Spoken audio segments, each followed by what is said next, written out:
Professor Paulo Rangel Rios, da Universidade Federal Fluminense. Chegamos à nossa última questão, questão 7.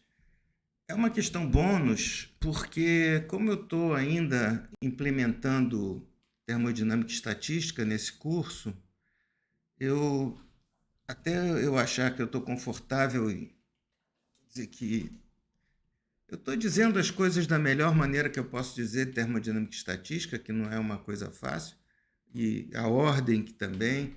Até eu acertar isso, eu acho que eu estou mais perto, esse período que vem já foi, vai ser melhor. Eu resolvi que essa questão de termodinâmica e estatística seria uma questão bônus. Quer dizer, prova vale 10, essa questão vale 2 pontos além dos 10. Tá certo? Vamos ver se isso daqui a 1 ou 2 semestres nós já colocamos dentro da prova. Temos que mudar algumas coisas também. Muito bem. Então, a questão, a função de partição de um gás ideal é que é o número, número, a base é, né? Sobre ρ elevado a n, ρ é número por unidade de volume, 2πmkt elevado a 3 sobre n, tá certo? 3n sobre 2, desculpe, tá? Essa é a função de partição. O que eu estou pedindo? Primeiro, energia livre de Helmholtz desse sistema, a energia interna do sistema, a pressão do sistema, e da pressão você obtém a equação dos gases. Isso foi feito em sala.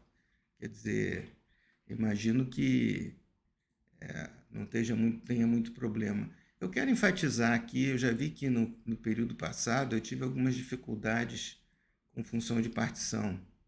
Quer dizer, os alunos tiveram muita dificuldade. Inicialmente entenderam, mas depois empacaram com a função de... Então, estou enfatizando muito essa função de partição, para que a gente tem que calcular, porque parece mágica, você calcula a função de partição e da função de partição você determina tudo, como nós vamos ver, inclusive, aqui. Então, nós temos aqui esse 1 daqui, parece estranho, vem desse E daqui, quando você coloca o logaritmo, porque em geral a gente usa logaritmo da função de partição, e fica mais fácil, né? E a função de Helmholtz é simplesmente o logaritmo da função de partição. Então, vou aceitar simplesmente pegar isso aqui e colocar aqui. Veja que o n passou para fora, nkt. Se você quiser que o n seja um número de Avogadro, K passa a ser R e F passa a ser por mol e não por átomo. Tá bom? Então, é isso.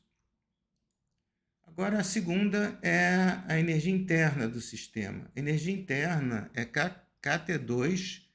Ela pede uma derivada parcial da função de partição com relação à temperatura, a NV constante. Nota que, nesse caso, NV são constantes, então esse termo aqui vai ser zero, esse termo aqui vai ser zero, e o termo que vai sobrar, esse termo eu vou ter que derivar em relação à temperatura.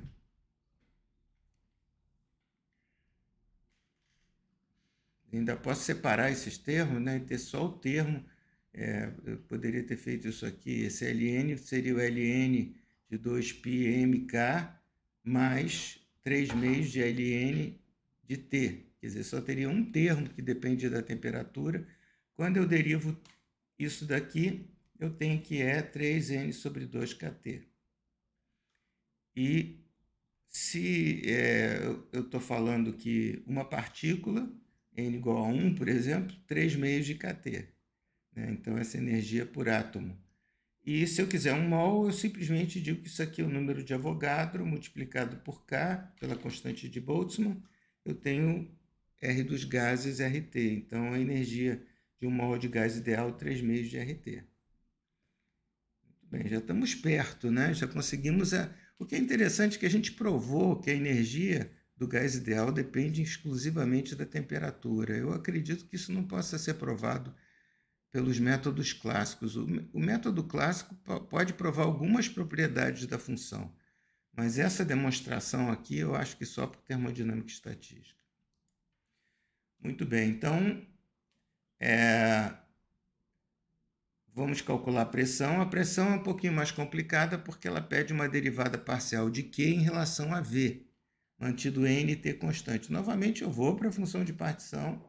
Veja, esse termo aqui não depende de V, esse termo não depende de V, N é constante, então esse termo aqui vai ser ln de N sobre V, o único que vai variar aqui é V, tá certo? Então, quando eu derivo, eu obtenho KTN sobre V.